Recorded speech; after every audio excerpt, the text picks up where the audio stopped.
Good evening. Nearly 300 people, most of them students, are on school outing, are missing, feared dead, after a passenger ferry capsized and sank off South Korea.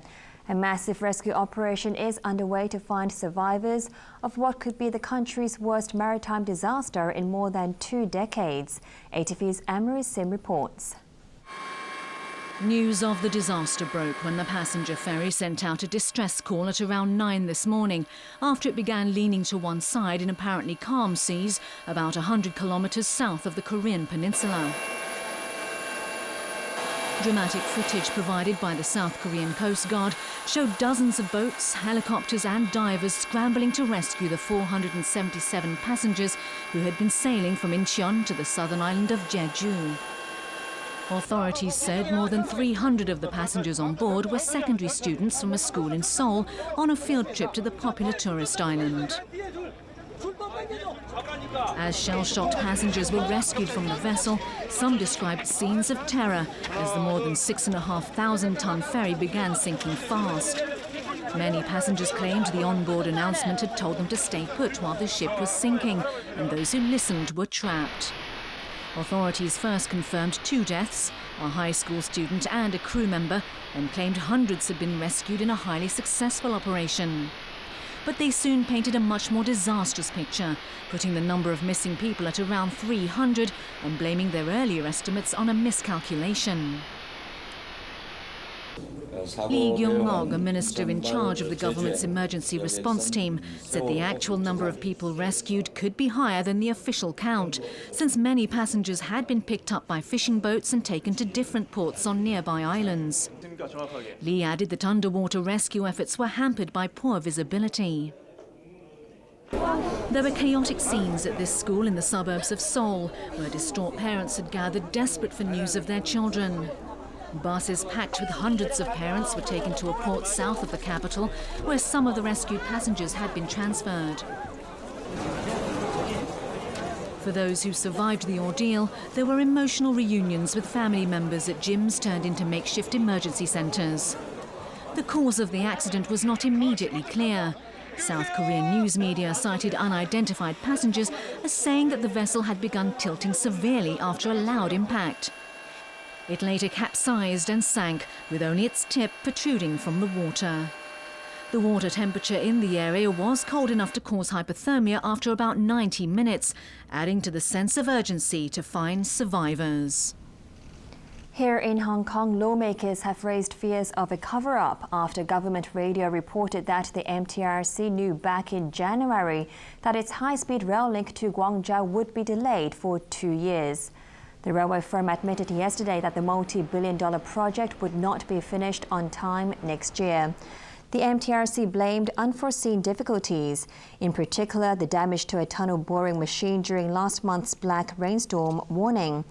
But RTHK today cited an internal document showing the railway operator was expecting the 2-year delay 2 months before the rainstorm hit Hong Kong.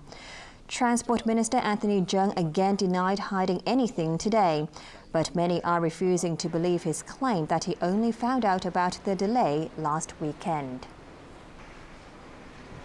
The government auditor has called for a full review of the Tourism Commission's Mega Events Fund. The watchdog has found that public money is being wasted due to a lack of efficiency and failure to attract overseas visitors. ATV's Britain Clennett reports.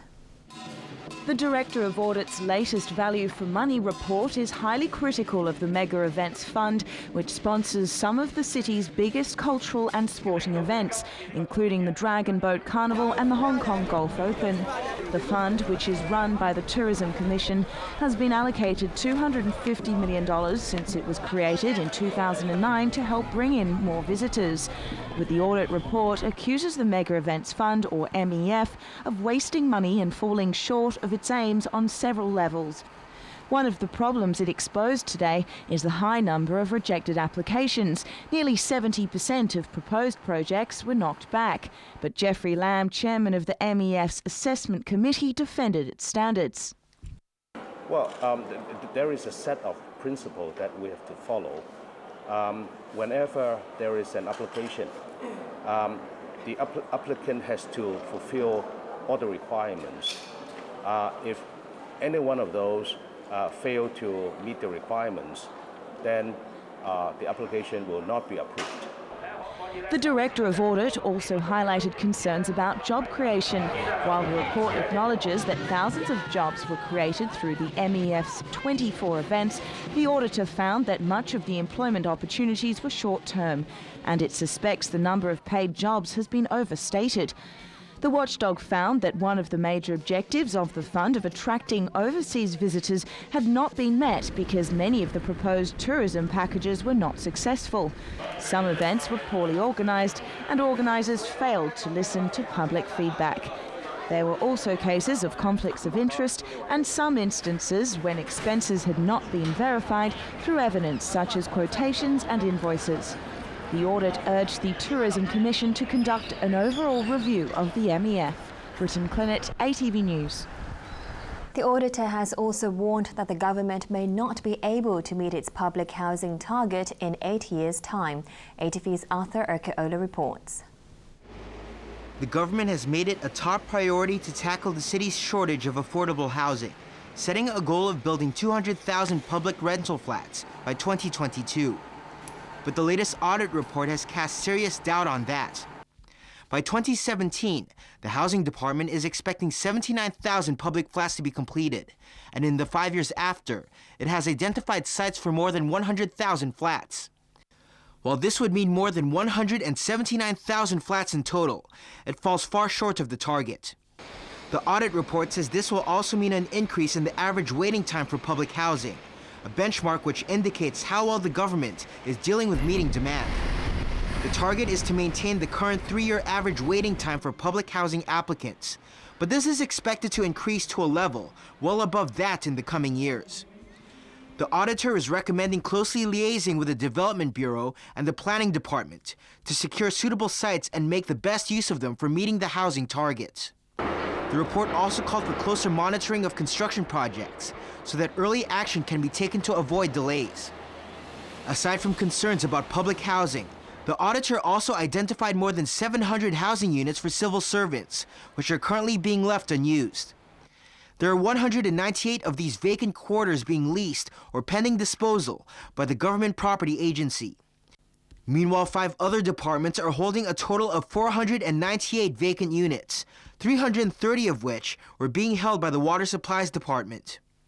The audit director wants the arrangement for the sale of these quarters to be improved and for them to be sold within a reasonable time frame.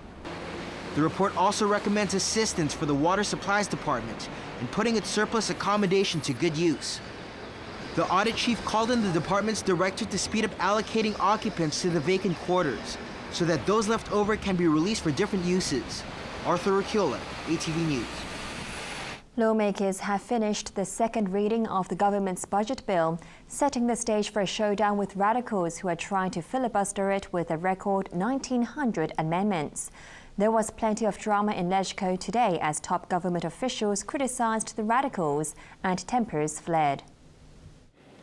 When lawmakers met today, LegCo President Zhang Yuxing had already ruled out a clause-by-clause scrutiny during this session of the record 1,900 amendments to the budget bill filed by radicals trying to filibuster it. Lawmaker Leung Kwok-hung and his colleagues are demanding the budget include a universal pension scheme and a $10,000 cash handout to every Hong Kong resident. But Chief Secretary Carrie Lam took the opportunity to accuse the radicals of repeating their trick to delay the bill and going even further this time. Lam dismissed many of the amendments as meaningless, contradictory and unreasonable. She warned that delaying funds allocated under the budget would seriously hurt people's livelihood and interrupt the functioning of government departments. She promised not to give in to the pressure of filibustering. Financial Secretary John Tsang followed up with a warning that while there's enough money to meet overall public expenditure before the end of May, the bill needs to be passed sooner to avoid a crisis in early June when funds run out. He was interrupted by Leung, who threw fake money at him. He was stopped by security staff and ordered to leave the chamber. The LegCo president had to postpone the meeting for a few minutes as Leung launched into a shouting match with pro-government lawmakers, yelling at him to get out. The second reading of the budget bill was passed after the meeting resumed. But there will be more drama on the 30th of this month, when it's time to debate the amendments, if Zhang Yuk-sing allows them to be tabled. Zhang claims they will have to be studied first before he decides, but People Power lawmaker Albert Chan, one of the radicals behind the filibuster, is not buying it. We believe it is totally unnecessary, mainly that the president already divided the debate into 5 sections. So for those amendments, which is in the first category, I believe the president can rule on those amendments first, and we can start with the first group of discussion today and tomorrow, and so that the other can move in at a later stage. Chanting slogans urging Zhang to end the filibuster, more than 40 pro-government lawmakers signed a joint declaration criticizing the radicals. DAB party chairman Tam Yu-chung said Zhang has the power to stop it and called on him to exercise that power, as he has done in the past to kill filibusters. Overseas again, 5 university students have been killed in a stabbing rampage that's being called the worst mass murder in the history of the Canadian city of Calgary. Here's Arthur Urquiola. A house party for students from the University of Calgary and their friends turned into a bloodbath, as about 30 of them were celebrating the end of the school year. Police are now dealing with the worst mass murder in the city's history, which they say was unprovoked. We have never seen 5 people killed by an individual at one scene. So the scene was horrific. It's extremely difficult, regardless of who the perpetrator is, to go into a scene like that with young people who've been killed, who've been murdered. And the scene itself is something that has a tremendously